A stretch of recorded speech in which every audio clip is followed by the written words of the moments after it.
Tout ce que tu dis revient sur toi. Voilà en substance la réponse, tout en ironie, de Vladimir Poutine à Joe Biden.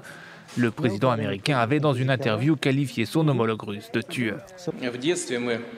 Quand j'étais petit, on avait l'habitude de dire, quand on se disputait pendant la récréation, c'est celui qui dit qu'il est.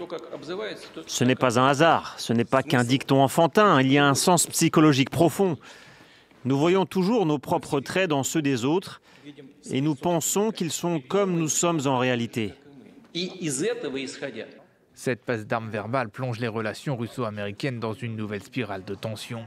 Le Kremlin a immédiatement rappelé son ambassadeur pour des consultations. Les deux pays s'étaient dit prêts à coopérer sur des dossiers d'intérêt commun. Aujourd'hui, le ton est plus ferme. Nous travaillerons avec les États-Unis, mais seulement dans les domaines qui nous intéressent et à des conditions rentables pour nous.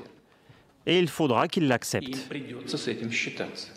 Dans une interview à la chaîne ABC, Joe Biden a adressé un discours de fermeté envers la Russie qu'il accuse d'ingérence dans l'élection présidentielle américaine de 2016. Alors quel prix doit-il payer ? Vous verrez bientôt le prix qu'il va payer. Le contexte était déjà tendu. Début mars, les États-Unis ont sanctionné 7 hauts responsables russes en réponse à l'empoisonnement d'Alexeï Navalny. Par ailleurs, dans un tout nouveau rapport déclassifié, les autorités américaines ont accusé des personnes liées au gouvernement russe de nouvelles ingérences électorales en 2020, après celles de 2016.